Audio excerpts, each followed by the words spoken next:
ಕನ್ನಡ ಶೀಘ್ರಲಿಪಿ ಪ್ರಥಮ ದರ್ಜೆ ವೇಗಪತ್ರಿಕೆ 1995 ಮೇ. ಸನ್ಮಾನ್ಯ ಸಭಾಧ್ಯಕ್ಷರೇ, ನಾನು ಈಗ ತಮ್ಮ ಮುಂದೆ ಪ್ರಸಕ್ತ ಸಾಲಿನ ಆಯವ್ಯಯ ಅಂದಾಜುಗಳನ್ನು ಮಂಡಿಸ ಬಯಸುತ್ತೇನೆ. ಈ ವರ್ಷ ರಾಜ್ಯದ ಆಯವ್ಯಯಕ್ಕಿಂತ ಮೊದಲೇ ಕೇಂದ್ರದ ಆಯವ್ಯಯ ಮಂಡನೆ ಆಗಿರುವುದು ನಮ್ಮ ಸುದೈವ. ರಾಜ್ಯ ಸರ್ಕಾರದ ಕಾರ್ಯನೀತಿಗಳು ಮತ್ತು ಕಾರ್ಯಕ್ರಮಗಳನ್ನು ಭಾರತ ಸರ್ಕಾರದೊಂದಿಗೆ ಸಮನ್ವಯಗೊಳಿಸುವ ಪ್ರಯತ್ನವನ್ನು ನಾನು ಮಾಡಿದ್ದೇನೆ. ಇದರಿಂದಾಗಿ ಪ್ರಯೋಜನಗಳನ್ನು ರಾಜ್ಯದ ತ್ವರಿತ ಅಭಿವೃದ್ಧಿಗಾಗಿ ಬಳಸಿಕೊಳ್ಳಬೇಕೆಂಬುದು ನನ್ನ ಉದ್ದೇಶ. ಕೇಂದ್ರ ಸರ್ಕಾರವು ಕೈಗಾರಿಕಾ ಬೆಳವಣಿಗೆಗೆ ನೀಡುವಷ್ಟೇ ಪ್ರಾಮುಖ್ಯತೆಯನ್ನು ಬಡತನ ನಿವಾರಣಾ ಕಾರ್ಯಕ್ರಮಗಳಿಗೆ ಮತ್ತು ಸಾಮಾಜಿಕ ಮೂಲಭೂತ ಸೌಲಭ್ಯಗಳ ಅಭಿವೃದ್ಧಿಗೆ ನೀಡಿದೆ. ಈ ತತ್ವವು ಕೇಂದ್ರ ಸರ್ಕಾರದ ಆಯವ್ಯಯದಲ್ಲಿ ಸ್ಪಷ್ಟವಾಗಿ ರೂಪಿತವಾಗಿದೆ. ಕೃಷಿ, ಗ್ರಾಮೀಣ ಅಭಿವೃದ್ಧಿ, ಶಿಕ್ಷಣ, ಆರೋಗ್ಯ ಮತ್ತು ಕುಟುಂಬ ಕಲ್ಯಾಣ ಮುಂತಾದ ಕ್ಷೇತ್ರಗಳಿಗೆ ಹೆಚ್ಚಿನ ಹಣ ಹಂಚಿಕೆ ಮಾಡಲಾಗಿದೆ. ಕರ್ನಾಟಕದಲ್ಲೂ ಇದೇ ರೀತಿಯ ಕಾರ್ಯನೀತಿಯನ್ನು ಅಳವಡಿಸಿಕೊಳ್ಳಲಾಗಿದೆ. ಅಭಿವೃದ್ಧಿಯ ವೇಗವನ್ನು ಹೆಚ್ಚಿಸುವುದು, ಜನಜೀವನ, ಮುಖ್ಯವಾಗಿ ಬಡಜನರ ಜೀವನ ಮಟ್ಟವನ್ನು ಸುಧಾರಿಸುವಂತಹ ಕಲ್ಯಾಣ ಕಾರ್ಯಕ್ರಮಗಳನ್ನು ಏಕಕಾಲದಲ್ಲಿ ಕೈಗೊಳ್ಳುವುದು ಈ ಕಾರ್ಯನೀತಿಯ ಉದ್ದೇಶವಾಗಿದೆ ಎಂದು ತಿಳಿಸಬಯಸುತ್ತೇನೆ. ಕಳೆದ ವರ್ಷ ನಮ್ಮ ರಾಜ್ಯ ಭೂಕಂಪದ ರೂಪದಲ್ಲಿ ಒಂದು ಅಸಾಮಾನ್ಯ ಪ್ರಕೃತಿ ವಿಕೋಪವನ್ನು ಎದುರಿಸಬೇಕಾಯಿತು. ಇದರಿಂದ ಕರ್ನಾಟಕದ ಉತ್ತರ ಭಾಗಗಳಿಗೆ ತೀವ್ರ ಹಾನಿ ಉಂಟಾಯಿತು. ನೂರಾರು ಮನೆಗಳು ಸಂಪೂರ್ಣವಾಗಿ ಕುಸಿದು ಬಿದ್ದವು. ಸಾವಿರಾರು ಮನೆಗಳು ಹಾನಿಗೀಡಾದವು. ಇದಲ್ಲದೆ ರಾಜ್ಯದ ಹಲವಾರು ಭಾಗಗಳಲ್ಲಿ ಬರಗಾಲ ಮತ್ತು ನೆರೆಹಾವಳಿ ಪರಿಸ್ಥಿತಿಯನ್ನು ಎದುರಿಸಬೇಕಾಯಿತು. ರಾಜ್ಯ ಸರ್ಕಾರ ಈ ಪರಿಸ್ಥಿತಿಯನ್ನು ಸಮರ್ಥವಾಗಿ ನಿಭಾಯಿಸಿತು. ಪ್ರಕೃತಿ ವಿಕೋಪಗಳಿಂದ ನೊಂದವರಿಗೆ ಅಗತ್ಯವಿರುವ ಪರಿಹಾರ ಒದಗಿಸುವುದಕ್ಕಾಗಿ ಹೆಚ್ಚು ಹಣವನ್ನು ವೆಚ್ಚ ಮಾಡಿದ್ದಾನೆ. ಇನ್ನು ಮಕ್ಕಳ ಪ್ರಾಥಮಿಕ ಶಿಕ್ಷಣ ಅವರ ಮಾತೃಭಾಷೆ ಮೂಲಕವೇ ನಡೆಯಬೇಕೆಂಬುದು ಎಲ್ಲ ಶಿಕ್ಷಣ ತಜ್ಞರ ಅಭಿಪ್ರಾಯ. ಈ ಅಭಿಪ್ರಾಯವನ್ನು ರಾಜ್ಯ ಸರ್ಕಾರವು ಸಂಪೂರ್ಣವಾಗಿ ಒಪ್ಪುತ್ತದೆ. ಪ್ರಾಥಮಿಕ ಮತ್ತು ಮಾಧ್ಯಮಿಕ ಶಾಲೆಗಳಿಗೆ ಸಂಬಂಧಿಸಿದಂತೆ ಸರ್ಕಾರ ಭಾಷಾ ನೀತಿಯ ಆದೇಶವೊಂದನ್ನು ಹೊರಡಿಸಲಾಗಿತ್ತು.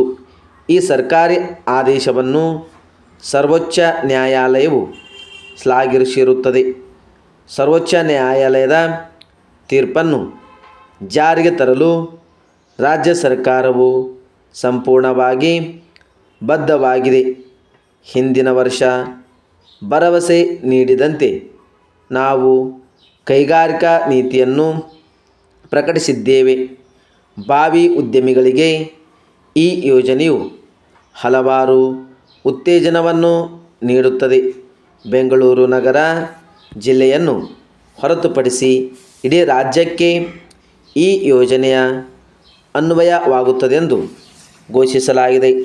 ಇದರಿಂದಾಗಿ ಬೆಂಗಳೂರು ನಗರದಲ್ಲಿ ಕೈಗಾರಿಕೆಗಳನ್ನು ಸ್ಥಾಪಿಸಬೇಕೆನ್ನುವ ಒತ್ತಡ ಕಡಿಮೆಯಾಗಿ ಹಿಂದುಳಿದ ಪ್ರದೇಶಗಳಲ್ಲಿ ಸಹ ಕೈಗಾರಿಕಾ ಅಭಿವೃದ್ಧಿಗೆ ಅವಕಾಶ ದೊರೆಯುತ್ತದೆ ಎಂದು ತಿಳಿಸಲು ಇಷ್ಟಪಡುತ್ತೇನೆ.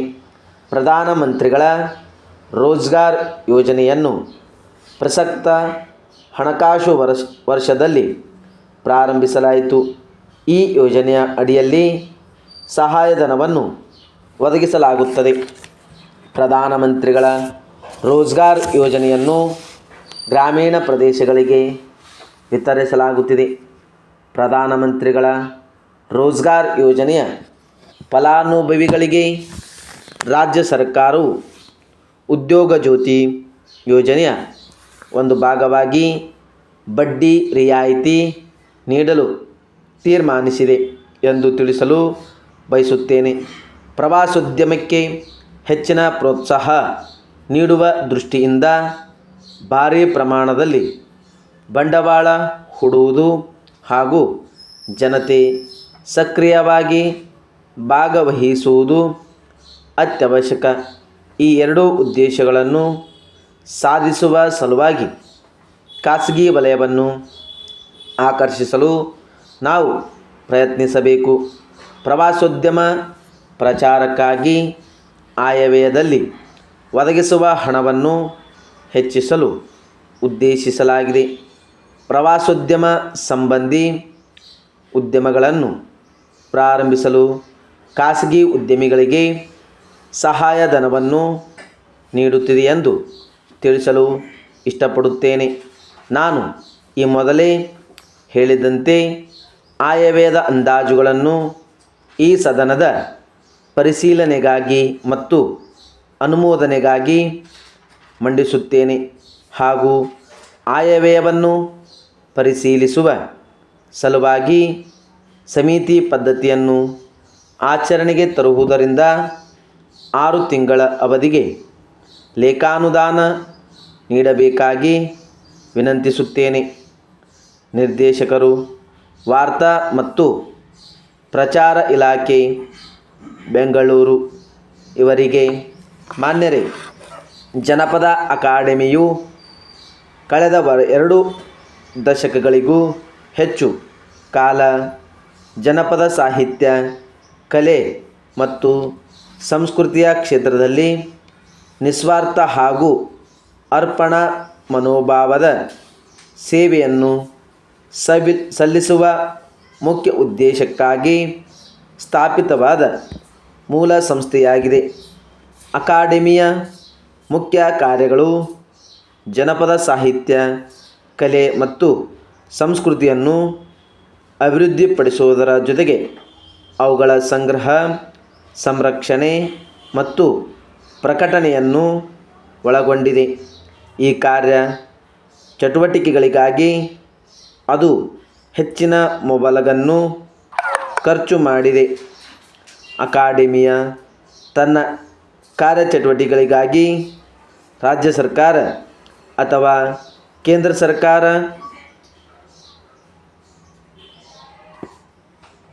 ಅಥವಾ ಇತರೆ ಸಂಸ್ಥೆಗಳಿಂದ ಯಾವುದೇ ಅನುದಾನವನ್ನು ಪಡೆಯುತ್ತಿಲ್ಲ. ಹೊಸ ಹಾಗೂ ಆಧುನಿಕ ವೈಜ್ಞಾನಿಕ ನಾಗರಿಕತೆಯ ಪ್ರಭಾವದಿಂದಾಗಿ ತೀವ್ರವಾಗಿ ನಶಿಸಿ ಹೋಗುತ್ತಿರುವ ಕನ್ನಡ ಜಾನಪದ ಸಂಪತ್ತನ್ನು ಮುಂದಿನ ಪೀಳಿಗೆಯವರಿಗಾಗಿ ಉಳಿಸಲು ಅಕಾಡೆಮಿ ಸಾಕಷ್ಟು ತೊಂದರೆಯನ್ನು ಅನುಭವಿಸಿದೆ. ತನ್ನ ಕಾರ್ಯಚಟುವಟಿಕೆಗಳ ಜೊತೆಗೆ ಅಕಾಡೆಮಿಯು ಜನಪದ ಸಾಹಿತ್ಯ ಹಾಗೂ ಕನ್ನಡದಲ್ಲಿ ಇತರ ವಿಷಯಗಳ ಮೇಲೆ ಹಲವಾರು ಪುಸ್ತಕಗಳನ್ನು ಪ್ರಕಟಿಸಿದೆ.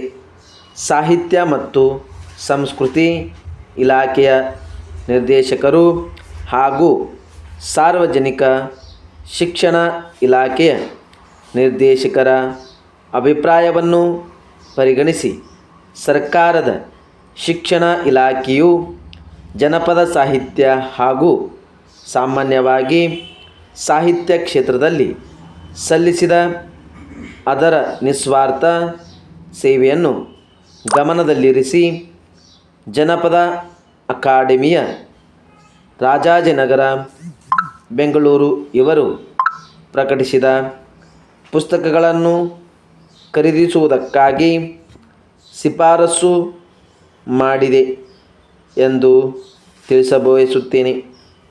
ಅಕಾಡೆಮಿ ಪ್ರಕಟಿಸಿದ ಪುಸ್ತಕಗಳನ್ನು ಖರೀದಿಸಲು ಸರ್ಕಾರದ ಅನುಮೋದನೆಯನ್ನು ನಿಮಗೆ ತಿಳಿಸಲು ಇಚ್ಛಿಸುತ್ತೇನೆ. ತಮ್ಮ ವಿಶ್ವಾಸಿ